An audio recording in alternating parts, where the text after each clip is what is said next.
Hello, and welcome to another Inbox. We're your hosts, Lucas Pinheiro. And I'm Tani Ratanapitak. Today, we have prepared literally a delicious show. From a cake maker who creates edible art to a coffee shop that is more like a time capsule. But to kick off the show, we want you to meet some people who found a new and healthier lifestyle that includes eating the freshest food possible. Let's have a taste of the Farm2Table movement. 50 miles north of San Francisco are wide-open spaces, fresh air to breathe, and the only tweeting is made by the birds. Here in Petaluma, California, your neighbors are cows and sheep. Miriam Donaldson and Josh Novid are a couple living here on their ranch.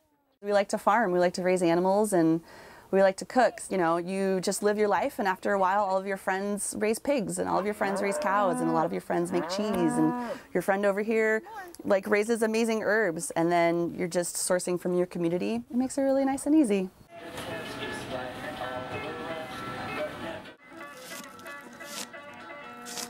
Miriam and Josh have been cooking professionally for 7 years. They own the Wishbone restaurant here, combining farming and cuisine. Josh and I started our first restaurant like right before Farm2Table was a really big thing. I think really honestly it started because we were really tired of working for other people. Oh, we have a farm. All we know how to do is cook and be a restaurant and work in a restaurant. You know, help make farms and we help make restaurants, and we're all doing it kind of together. And the best way to keep the ranch together, as you see, like our entire family lives here. One of the fastest growing trends today is farm-to-table. That means producing food locally and delivering that food to local customers. Farm2Table, and I think that a lot of chefs and restaurants and ranchers are trying to do what they think is the right thing. And the right thing is what makes you feel good at the end of the day. These are really good. Put those in salads. They taste so tasty. I'm new to the ranching thing, so I constantly feel like I have no idea what I'm doing at all.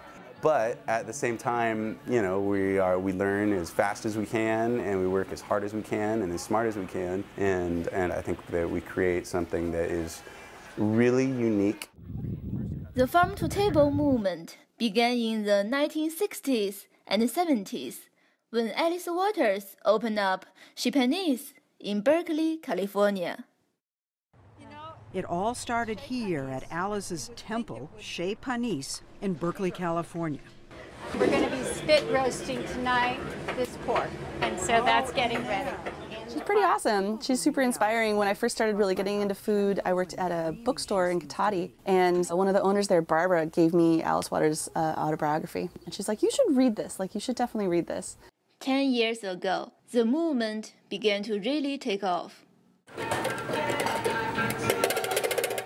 Wishbone is actually our third restaurant. We decided that we wanted to kind of pay an homage to our old restaurant, so we used the old logo, which was a wishbone. And then at the end, we decided that was perfect because wishbone, it's symbolic for food. Going back to its cultural and culinary roots, we find that until the 20th century, most American food come from within 50 miles away. In the 1920s, with the arrival of refrigeration, food could come from further away. And what that created was the dependence on processed food.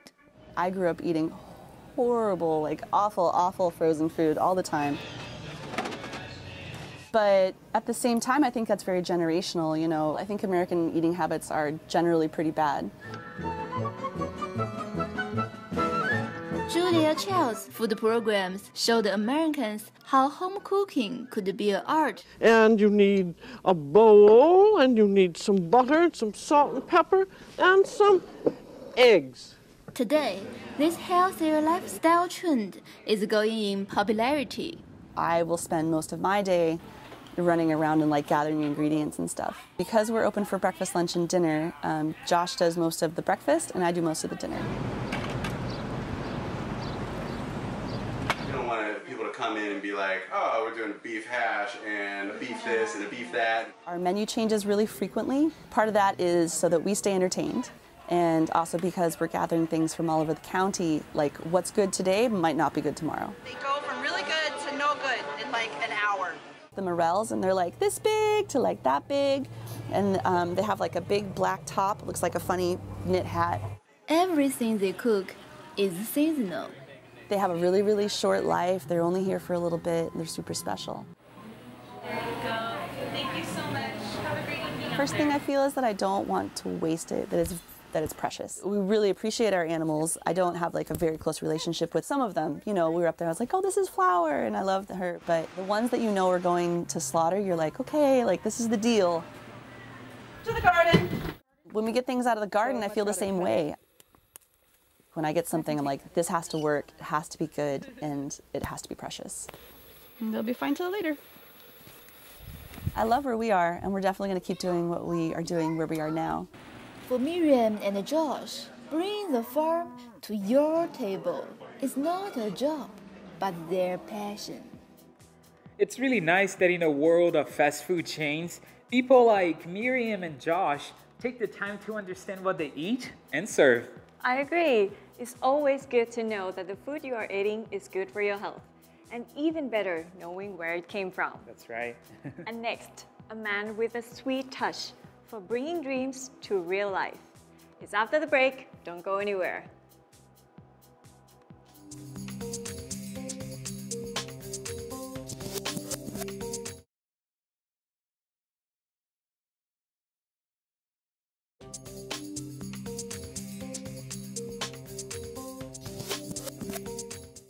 Welcome back to Inbox.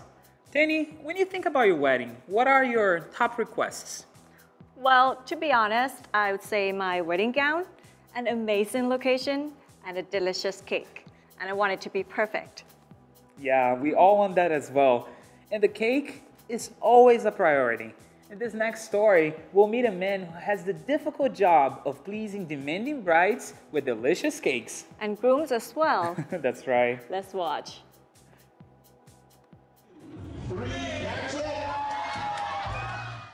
It is their wedding day.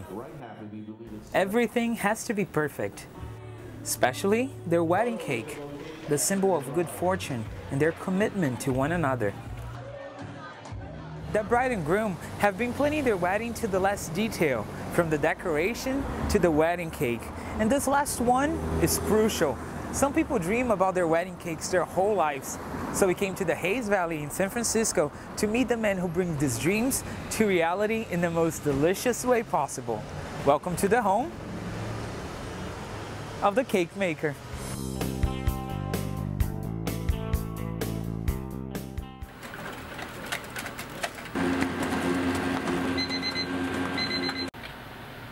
I liked making wedding cakes. It was creative, it was not boring, it's different every time.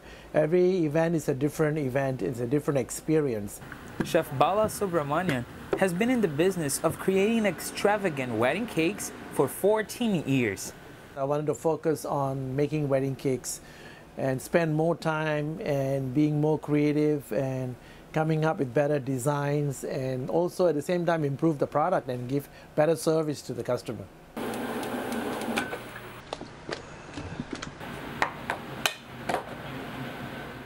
Bala is in the business of creating edible art for very demanding customers. I think wedding cake is one of the important parts of my wedding. Pictures of perfect cake, so I guess when I get that cake, it would be the perfect cake. The perfect cake would be the cake on our wedding. Wedding cakes date back all the way to the Roman Empire. It started with the color white, because white was a symbol of purity and innocence in connection with the bride. These days, cakes have become almost like status symbols. For royalty, some cakes are built larger than life and can take months to be created. Some folks say that the bigger the piece of the cake the couples feed to each other, the luckier their marriage will be. It will take about 4 days to make a wedding cake. We bake it one day, we fill it one day, we finish it and decorate it, and then the last day is delivery.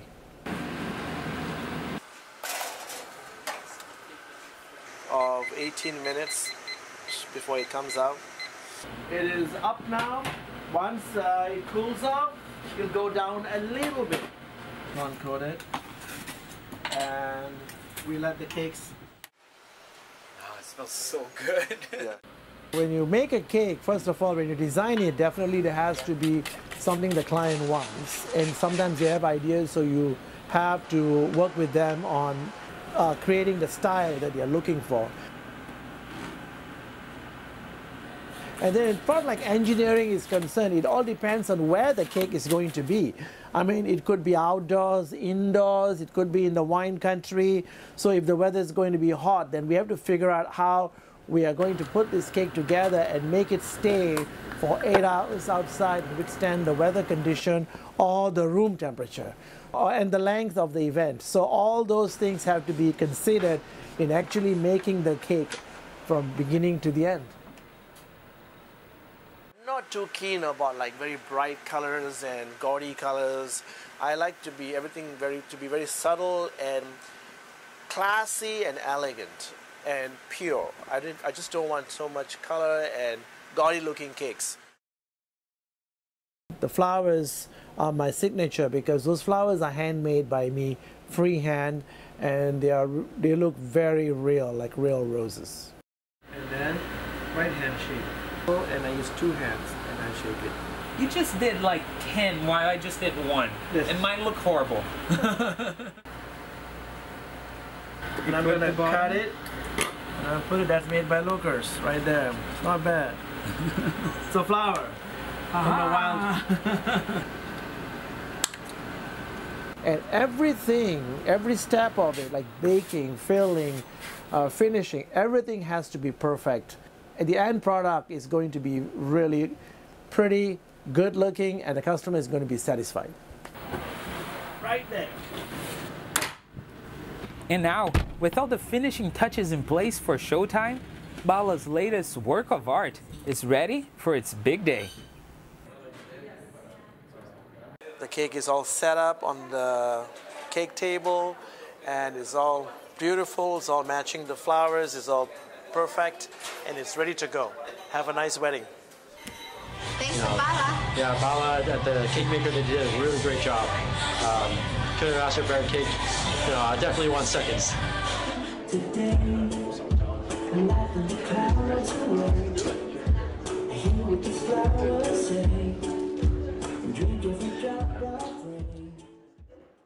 Lucas, after watching this, you have to get me in contact with Bala the baker. Yeah, no problem. I have to admit that I can still smell those cakes. It was such a fun story to shoot. I bet. Well, after cake, there's coffee. We will continue our food special when I take you on a little journey back in time to a cafe celebrating a milestone anniversary. Don't go anywhere.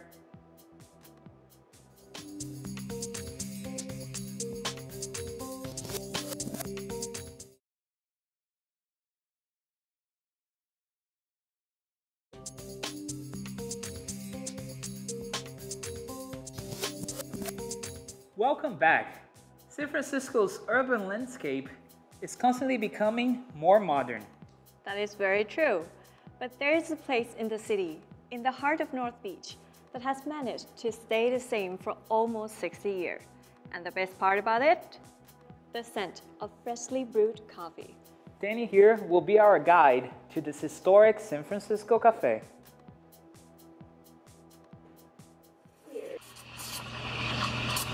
Have you ever wished that you could have a window seat into a different time? To find a place where history is alive and brewing. It may sound like a fantasy, but here it is, reality. I'm at a cafe steeped in history. Before you know it, California went from Robust in its story, and where the coffee is rich.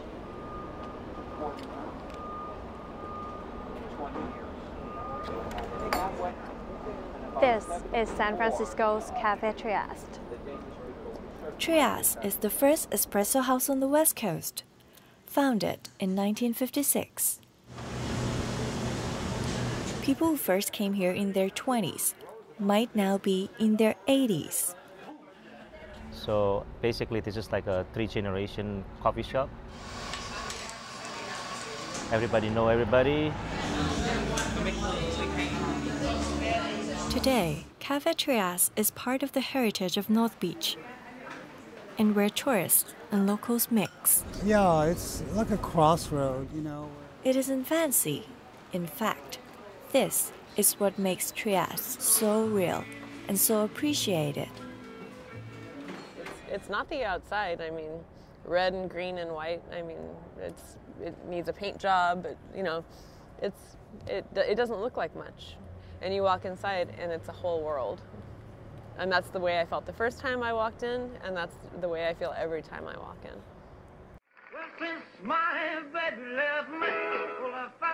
In 1956, Elvis Presley was king of the jukebox. Audrey Hepburn announced Marty won the Oscar for Best Picture. America was fighting its Cold War against communism in Eastern Europe and Asia. And San Francisco was a small city with large Irish and Italian immigrant populations. And also in 1956, Giovanni Giotta, Papa Johnny, left Trieste, Italy for San Francisco and opened a cafe in Little Italy. Then, just a tiny Italian immigrant neighborhood in North Beach. Let me paint you a picture. During the 1950s, Cafe Trieste's seats were filled with Beat Generation poets, artists, and writers, including Allen Ginsberg, author of Howl. America, when'll we end the human wars? Go fuck yourself with your atom bomb. I don't feel good. Don't bother me. I won't write my poem. Many others contributed to the cool historical artist vibe too, like poet laureate Jack Hirschman, Jack Kerouac, and Lawrence Ferlinghetti, founder of City Lights Books down the street. Back then, I think it was a place where people just can come and be themselves and not worry about being famous or whatever, because nobody really cared anyway, you know? So. It became the center of a universe, a microcosm of 20th century San Francisco lifestyles, and a home both for Italian-American history and eccentric types. They all mingle here, and it's hard to tell who is who. Even with all these famous and crazy regulars, Trieste remains a warm and inviting place for old-timers and tourists alike. Little has changed here, except for the prices. James Shaw first came here in 1969, and the price was... Well, it was so cheap that I don't remember. And Paul Aegis has been working here since 1991. It was like $1.10. Now is $3. And a latte was like $1.50. Now is like $4.30.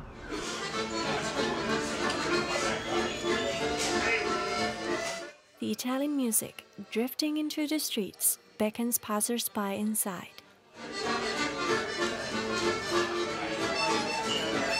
Ned Boynton has been playing music at Cafe Trieste for many years, several times a week. I was attracted by the atmosphere, the music, and especially the coffee. But what really makes this place special is... the connection to Italy. It's a real connection. There's an old world San Francisco. There's an old world music connection, and it's a place that I think is really grounded in reality. Whatever brings you through Cafe Trieste's door, the aroma of coffee, or the tunes of yesteryear, is character, and the characters here are the things that really separate this living time capsule from all the rest. Here at Cafe Trieste, people come and stay.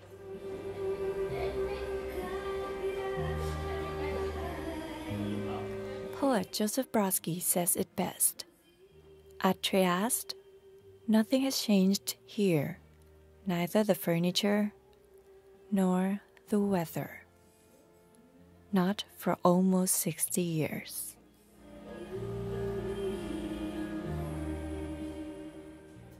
To me, it's always surprising how many artists have been walking through the streets, and those images of San Francisco in the 50s, amazing.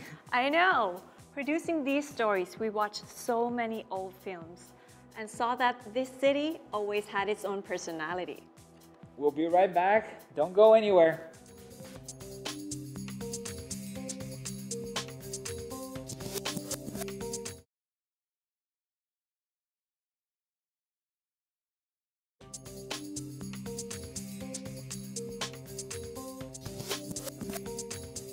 This has been a fun show.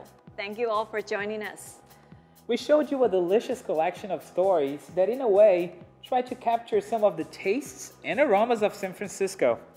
And if you liked our culinary adventure, we suggest you to check out these places and their delicious creations. A special thank you to our friends at Petaluma's Wishbone Restaurant, Chef Bala, the cake maker of Hayes Valley, and Café Trieste. We hope you enjoyed the show, and we'll see you next time. Until then, I'm Tani Ratanapitak. And I'm Lucas Pinheiro, and this has been Inbox. Bye-bye.